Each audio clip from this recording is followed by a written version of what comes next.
인터넷에서 퍼온 글입니다. 한번 들어보세요. 인생은 만남이다. 인생은 너와 나의 만남이다. 독일의 문학자 한스 카로사의 말을 떠올리면서 인간은 만남의 존재라는 생각이 듭니다. 그러기에 인생에게 가장 중요한 것은 만남입니다.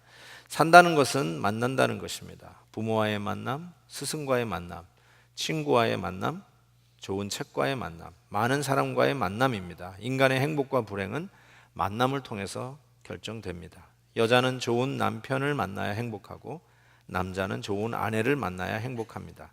학생은 훌륭한 스승을 만나야 실력이 생기고 스승은 훌륭한 제자를 만나야 가르치는 보람을 누리게 됩니다.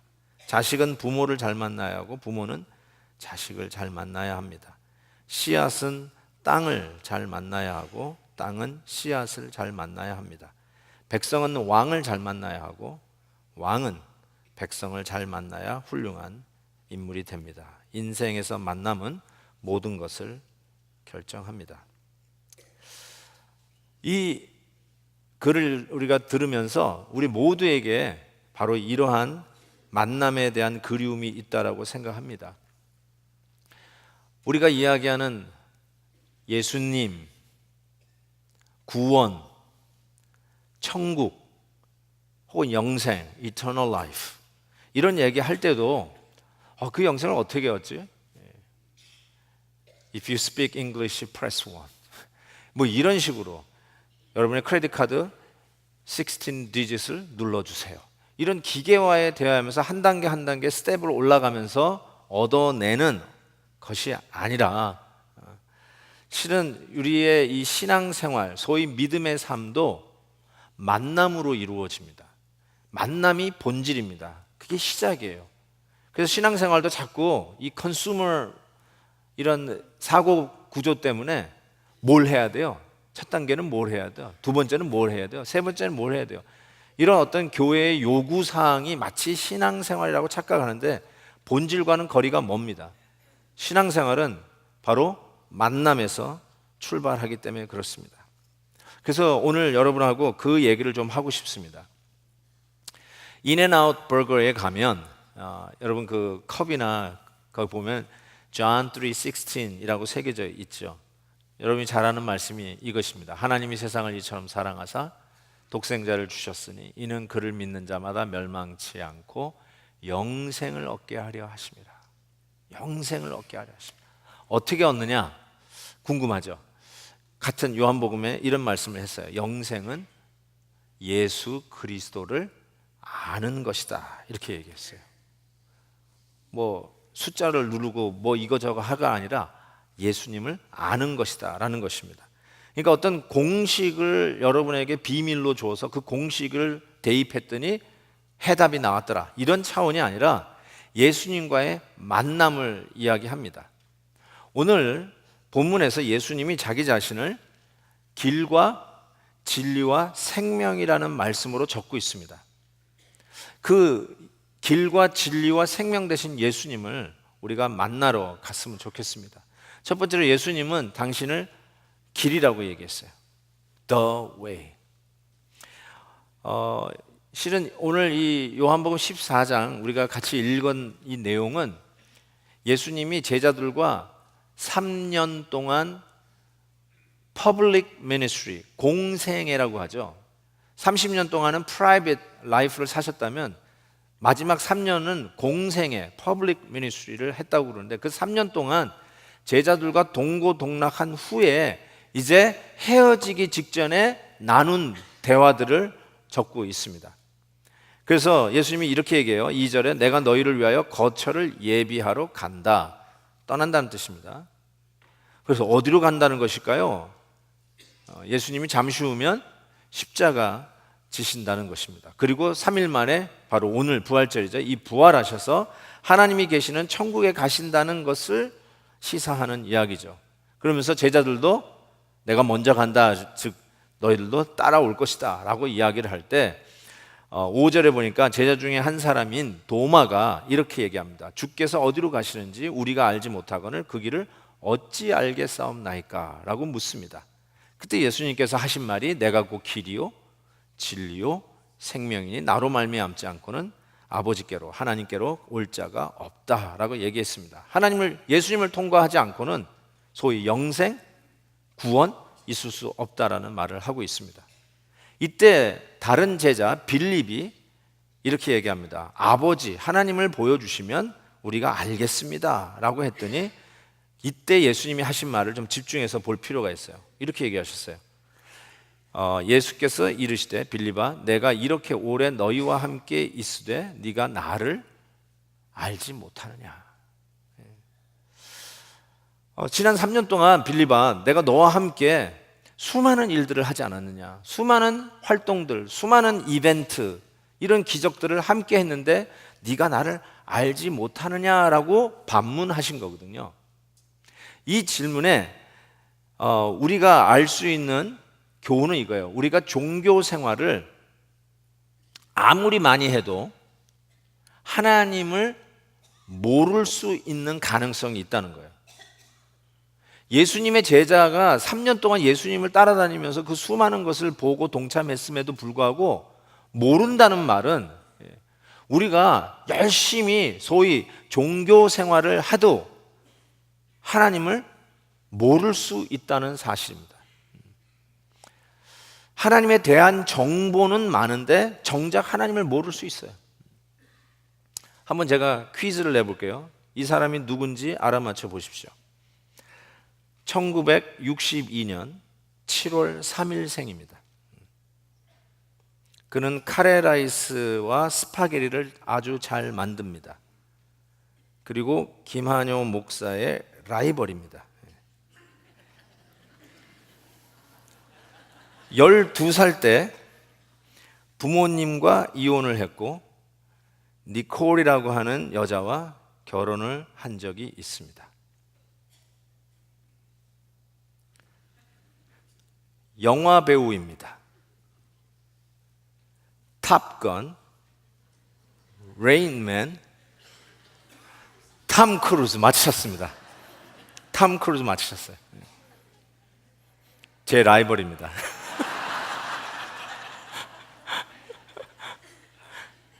여러분이 지금 탐 크루즈에 대해서 이렇게 맞추셨는데 저의 질문이 이거예요.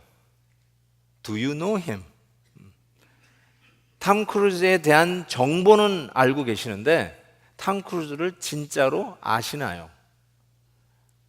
아마 개인적으로 만난 분도 혹 있을지 모르겠지만 공항에서 그렇지만 탐 크루즈를 개인적으로 아시는 분들은 쉽지 않을 겁니다. 하나님에 대해서 특별히 예수님에 대해서도 그럴 수 있다는 것이에요. 예수님 하나님의 아들 메시아, 요셉과 마리아의 아들, 베들레헴에서 태어나셨고 나사렛에서 자라나셨다. 옛날 미션 스쿨을 다니셨던 분들은 억지로지만 채플에 동참하면서 억지지만 성경 과목 하나 택하셔서 졸업을 위해서 성경을 억지로 읽으면서 맞아, 물을 포도주로 만드셨던 분, 이 정도의 예수님에 대하여는 좀 알고 있을지 모르지만 똑같은 질문을 제가 던질 수 있어요. 예수님을 아시나요? 예수님에 대하여 아시냐는 게 아니라 예수님을 아시나요? 예수님은 그래서 이 영생, eternal life, 말 그대로 보면 시간의 끊임없는 연속적인 현장에 있는 게 eternal life, 그게 천국이라고 그러는데 어떤 분들에게는 지금 1시간 예배 드리는 것도 지루해 죽겠는데 영원히 천국에서 산다? 나 그 지루해서 천국 가기 싫어라고 이야기할 수도 있잖아요. 그렇죠? 아무리 재밌는 것도 하루를 가겠습니까? 그러니까 그렇게 영원히 사는 거 나 별로 원치 않아 라고 이야기할 수 있는 분도 있고 천국이 그거냐? 라고 할 수 있는 분도 있을 수 있다는 거예요. 그러니까 여러분, 어떤 방법론적으로 영생, 천국을 접근하면 이런 오해를 낳을 수 있다는 것입니다. 그래서 영생은 절대로 방법론적으로 접근하는 것이 아니라 하나님을 아는 관계, relationship, 관계로 풀어 설명해야 한다는 사실입니다. 그래서 예수님께서 이렇게 얘기하셨잖아요. 예수님은 사인포스트가 아니에요. 예수님은 인덱스 핑거가 아니에요. 저리로 가면 영생을 얻을 수 있을 것 같습니다. 아, 이쪽으로 가시면 영생을 얻을 수 있습니까? 하고 사인포스트가 아니라 예수님이 이렇게 얘기했어요. 내가 더 길이다. 내가 길이다. 길 방향 표시하는 화살표가 예수님이 아니라 예수님 자신이 I am the way. 내가 더 길이다라고 말씀하신 것입니다. 또 예수님께서 자기 자신을 뭐라고 얘기하시냐면 내가 진리이다. 더 진리이다라고 얘기하셨어요. 여기에 이해에 조금 어려움, 그 자체가 어렵다기보다는 조금 이해하는데 조금 엑스트라 시간이 필요한 부분이 여기에 있습니다. 무엇이냐면 당신이 진리라고 얘기하셨어요. 그것도 더 진리라고 하셨어요. 그 말은 진리는 본질상 배타적이기 때문에 그렇습니다. 이게 무슨 말씀이냐면 예를 들어서 2 더하기 3은 5입니다. 아무리 정답 5에 가까운 4나 6이라 할지라도 정답에 가깝기 때문에 그 오답이 가까워서 정답이 될 수는 없습니다. 정답은 하나라고 하는 차원에서 진리는 본질상 배타적이라는 것입니다. 이 진리의 이 배타성이라고 하는 것, 이것이 현대인들의 사고 구조에 별로 친근하게 다가오지 않습니다. 특별히 우리는 이 미 합중국에서 살잖아요. United States of America. 모든 다민족들이 멜팅 팟이 되어서 살아가는 이 곳에 살기 때문에 훨씬 더 이 다원화된 문화에 훨씬 더 적응하기가 편합니다. 그래서 배타적이라는 말을 아주 근본적으로 싫어합니다. 근데 여러분에게 혐오감이나 좀 불편함을 주려고 그러는 뜻이 아니라 진리는 그 자체적으로 본질상 배타적일 수밖에 없다는 사실입니다. 예수님께서 그런 의미에서 자기 자신을 더 진리라고 이야기합니다. 천국 가는 길이 예수님이고 영생 얻는 진리 역시 예수님이라는 뜻입니다. 그래서 성경은 바로 이 예수님과의 인격적인 만남에서 비로소 시작이 됩니다. 예수님을 만나기 전까지 수많은 어떤 요구사항들, 여러분이 말씀을 통해서 보는 것들, 예를 들어서 예수님께서 가르치셨던 말씀 중에 너희의 오른뺨을 맞았느냐? 왼뺨도 돌려대라. 대단한 말씀이다. 오리를 가져가는 친구가 있느냐? 심리를 가져라. 속옷을 달라고 하는 사람이 있냐? 겉옷까지 벗어줘라. 너희를 핍박하는 자를 위해서 기도해주라. 축복해주라. 여러분, 이런 위대한 가르침에 감명을 받을 수 있지만 실은 성경은 예수님을 만나기 전까지는 어떤 요구도 하지 않습니다. 그리고 그 요구는 별 의미가 없습니다. 예수님과 만나지 않은 사람이 예수님의 가르침을 지키려고 하는 거 별 의미가 없다고 얘기합니다. 만나야 된다는 것이에요. 예수님을 만나는 게 시작이라는 뜻입니다. 여러분, 만약에 기독교가 단순히 철학이라면 여러분이 가지고 있는 수많은 궁금한 것들을 질문을 하고 거기에다가 답을 얻으면 졸업을 하시면 돼요. 떠나시면 돼요. 만약에 기독교가 병원이라면 여러분의 아픈 질병들을 고치고 나면 퇴원하시면 돼요. 다시 병원에 오실 이유가 없어요. 퇴원하시면 돼요. 그런데 기독교는 인격적이고 관계적이기 때문에 나의 궁금함이 풀렸다고 해서 졸업하고 간다든지 내 병이 나았다고 해서 퇴원을 하고 나아가는 병원 같은 게 아닙니다. 예수님과의 만남입니다. 만나면 교제가 시작이 됩니다. 교제가 시작이 돼요. 이 만난다고 그러니까 실은 성격상 수줍음을 많이 타거나 좀 내성적인 분들은 상대적으로 이 교제를 좋아하고 활달한 분들에 비해서 어려울 수 있다라는 생각은 해봅니다. 나 사람 이렇게 막 이렇게 만나는 거 별로 이렇게 좋아하지 않아. 그렇지만 여러분, 수줍음을 타고 내성적인 성격의 소유자라 할지라도 만남을 싫어하지는 않습니다. 오히려 그분들이 사람을 만나기 시작하면 더 깊게 사귀입니다. 친구가 여러 명 안 됐을 뿐이지 그분들이 친구를 사귀면 절대로 놓지 않고 끝까지 잘 친구 관계를 유지하는 것을 오히려 봅니다. 그런 의미에서 여러분의 성격이 활달하든지 아니면 내성적이든지 상관없이 우리 모두는 예수 그리스도를 만나야 된다고 하는 이 당위성 앞에 서게 됩니다.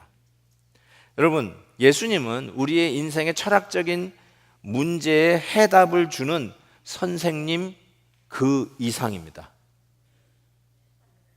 그리고 예수님은 여러분들이 마음으로 혹은 육신적으로 가지고 있는 그 질병을 고칠 수 있는 능력 있는 의사 그 이상입니다.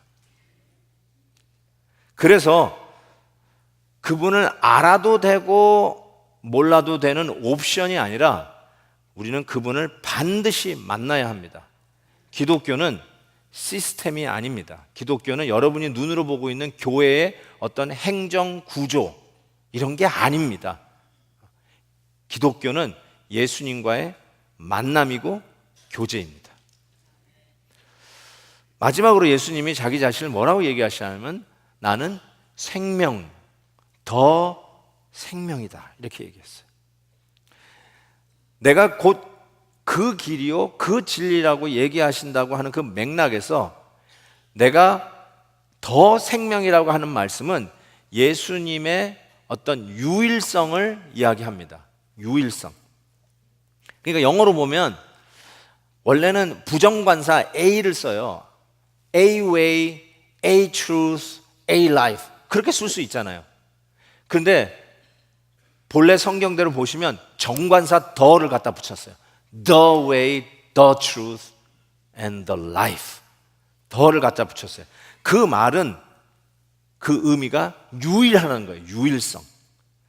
이 유일성은 친근함과 동급입니다. 예를 들면 내가 저 친구의 전화번호를 나 혼자 유일하게 알고 있어요. 그러면 그 말은 그 친구와 내가 특별히 친하다는 말이에요. 이해가 되시죠? 그러니까 유일성이라는 말은 친근함의 개념하고 같이 간다고 할 수 있을 것입니다.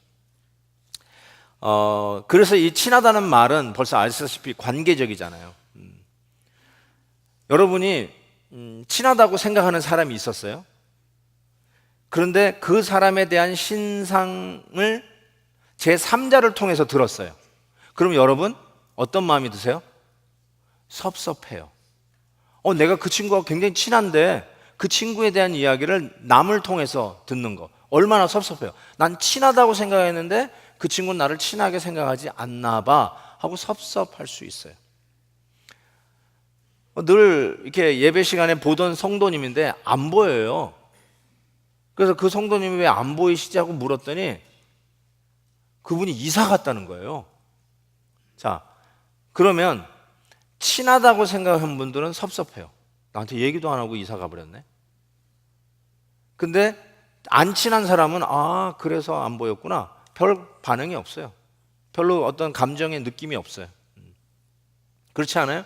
친하면은요 그 엮이는 게 있어요. 그게 이제 엮이는 마음인데 그거를 조금 더 고상하게 얘기하면 여러분의 자유가 여러분의 독립성 이런 것들이 서로 엮이게 돼요. 자유가 박탈되는 것 같고 내 개인의 독립적인 생활에 치고 들어오는 것이 싫어서 사랑도 안 하고 결혼도 안 하고 사람과 관계도 안 하고 만나지도 않겠다고요? 그러면 맞아요. 여러분 더 이상 마음이 안 다칠 거예요. 그렇지만 여러분의 마음은 지옥이 될 것이라는 거죠. 상당히 의미 있는 말 아닙니까? 맞아요. 관계라고 하는 의미에서 만남이라는 관계에서 내 입장에서만 생각해 보면 나의 자유, 나의 독립성이 이 만나는 사람 때문에 치고 들어오는 부분이 있어서 그게 싫어서 안 만나고 그 교제를 거부할 수도 있을 것 같아요.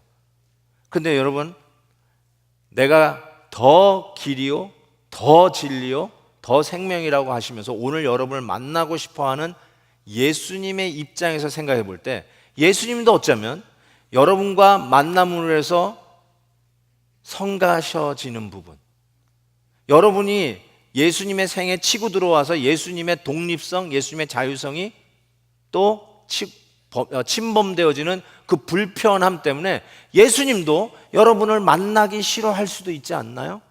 예수님도 여러분과 관계를 맺고 싶지 않을 수도 있지 않나요? 왜 꼭 내 입장에서만 생각하세요? 안 만나면 손해는 더 누가 볼 텐데, 안 만나면 누가 더 편할 텐데, 예수님의 입장에서 이 만남이라는 걸 한번 생각해 보실 수는 없나요? 예수님은 실은 여러분을 만나기 위해서 그 만남과 교제와 사랑 때문에 본인이 얼마나 많은 희생을 하십니까? 당신의 권리와 유익을 얼마나 포기하십니까? 그것을 십자가라고 우리는 얘기합니다. 여러분을 만나는 대가 때문에 예수님이 치러야 할 가격이 십자가였다는 사실이에요. 좀 오래된 영화이긴 한데요, 제가 본 영화 중에 아주 감명을 받은 영화 중에 하나입니다. 그게 소피의 선택이라고 하는, 소피's 초이스라고 하는 영화예요. 1982년에 나왔으니까 꽤 오래된 영화인데요, 여기에 그 메릴 스트립하고 그 다음에 케빈 클라인이 주연을 했어요. 메릴 스트립의 연기가요 진짜 돋보이는 영화입니다. 그래서 결국 이 소피's 초이스라고 하는 영화로 여우주연상을 받게 됩니다. 소위 일약 스타가 되겠죠.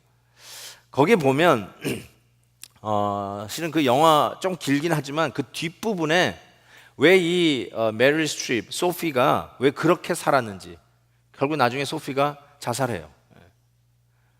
왜 그렇게 살아야 될 수밖에 없는 이유가 마지막에 나와요. 마지막에 이게 딱 풀려요. 소위 수수께끼가 딱딱 풀리는데, 당시 2차 대전을 배경으로 한 영화입니다. 이 소피라고 하는 여인이 가장 영향을 많이 받은 아버지가 죽고 자기 남편이 죽습니다. 근데 그의 애인이 레지스탕스라는 이유 때문에 이 독일 나치군에 의해서 아우슈비츠 그 수용소로 끌려갑니다. 그래서 자기 아들, 5살짜리 아들과 3살짜리 딸을 데리고 아우슈비츠 수용소로 가는 도중에 독일 장교가 그 소피의 미모에 관심을 갖습니다. 그때 독일어를 워낙 잘하던 이 소피라고 하는 여인이 자기한테 관심을 보여주니까 호의라도, 왜냐하면 아우슈비츠 가면 다 죽으니까 호의를 베풀어 줄까 해서 이야기를 합니다. 저는 공산당이 아닙니다. 그리고 여러분이 싫어하는 유태인도 아닙니다. 그 얘기를 유창한 독일말로 해요. 그런데 이 독일 장군이 얘기하면서 그러냐고. 그때 이 소피가 이런 얘기해요. I am a Christian. 그 얘기를 해요. 나는 devout Christian, 경건한 크리스찬입니다. 그러니까 그 말에 이 독일 장군이 뭘 얘기하냐면, 그러냐고 하면서 잘못된 정보인데, 예수님이 이런 말 하지 않았냐? 수고하고 무거운 짐진 자들아 내게로 오라 라고 하지 않았냐? 그러니까 수고, suffering, 너를 suffering 하는 그 단계를 내가 거치게 하겠다. 성경을 잘못 오해한 거죠. 그러면서 이렇게 얘기해요. 둘 중에 하나를 택하라는 거예요. 아들이나 딸 중에 하나를 택해라. 하나만 살려주겠다는 거예요. 그러니까 이 소피가 나보고 선택을 하라고? 그럴 수 없다고. 어떻게 내가 선택하냐면, 그러면 둘 다 죽인다. 안 된다고. 그런 거 할 수 없다. 그랬더니 이 독일 장군이 둘 다 데리고 와! 딱 그래요. 그러니까 애 둘 다 막 데려가려니까 안 돼요 그러면서 아들을 선택해요. 그래가지고 딸 3살짜리 아이가 완전 목 놓아라 울어요. 우는 딸을 이 독일 군인이 딱 데리고 가요. 아들을 살리는 선택을 했어요. 근데 아들 하나 다 죽을 수밖에 없는데 아들 하나 살렸다고 하는 면에서 나는 그래도 아들 하나 살렸다 이렇게 살 줄 알았는데, 이 여인은 평생 자기의 그 선택, 아들을 선택한 걸로 인해서 그 눈에 넣어도 아프지 않은 귀여운 딸을 죽였다라고 하는 그 죄책감에 그의 인생이 시달리기 시작해요. 그리고 마지막에 그의 사랑도 버리고 그가 스스로 죽음을 택하는 아주 비극으로 끝납니다. 근데 여러분, 하나님 아버지도 비슷한 선택을 하신 거 아시는지요? 예수님과 여러분 사이에서 하나를 선택하셔야만 했습니다. 근데 하나님의 선택은 우리였어요. 우리를 선택한 결과는 당신의 아들 예수 그리스도를 십자가에 못 박아 죽이는 것이었어요. 우리 생각에 예수님이 나를 구원해 주신 거는 그냥 눈 딱 한 번 감고 그래 한번 봐주자 해서 구원받은 걸로 생각했어요. 그런데 그렇지 않아요. 여러분을 하나님이 선택함으로 인해서 온 결과는 당신의 아들을 십자가에 매달려 죽게 한 것이었어요. 그래서 예수님께서 하신 말씀, 내가 더 생명이다라는 말은 당신이 십자가에 달려 죽으심으로 말미암아 우리에게 생명을 주셨다라고 하는 말씀입니다. 그 엄청난 하나님의 사랑이, 그 선택이, 인간적인 선택에 의하면 평생 정신착량증과 죄책감에 시달릴 수밖에 없었던 그 선택을 하나님이 멀쩡하게 한 게 아니라 하나님이 당신의 아들이 엘리 엘리 라마 사막다니 외치는 그 순간에도 하나님은 저와 여러분을 선택하셨다는 것입니다. 바로 이 생명을, 이 부활절에 이 생명을 저와 여러분에 주시기 위해서 예수 그리스도는 십자가에서 죽으셨고, 그 결과로 저와 여러분이 마땅히 죽어야 할 죄의 가격을 예수님이 십자가에서 치루어 주심으로 인해서 우리는 생명을 선물로 얻게 되었다는 것입니다. 아멘입니다. 로마서 8장에 이런 말씀이 있어요. 자기 아들을 아끼지 아니하시고 우리 모든 사람을 위하여 내어주시니가 어찌 그 아들과 함께 모든 것을 우리에게 은사로 주시지 않겠느냐. 아들을 주셨어요. 아들을. 우리를 선택하시기 위해서. 여러분, 한번 이 질문을 다시 하고 싶어요. 여러분에게 생명을 주시기 위해서 스스로 십자가에서 죽음을 선택하신 이 예수님을 아시나요? 이분이 나를 위해서 십자가 지셨다는 이 사실이, 이 팩트가 실감이 나시나요? 이분을 아신다면 이 세상에서 이분을 아는 것만큼 가치 있는 것은 없습니다. 전 여러분들이 이 예수님을 만나기 시작했으면 좋겠어요. 교회를 오래 다니셨던 분이라 할지라도 예수님에 대하여는 성경 퀴즈대에 나가서 1등 할 정도로 많이 아신다 할지라도 예수님을 아세요라고 묻는 질문에는 주저함이 있다라면 오늘 예수님을 정식으로 만나 교제를 시작하는 날이 되었으면 좋겠습니다.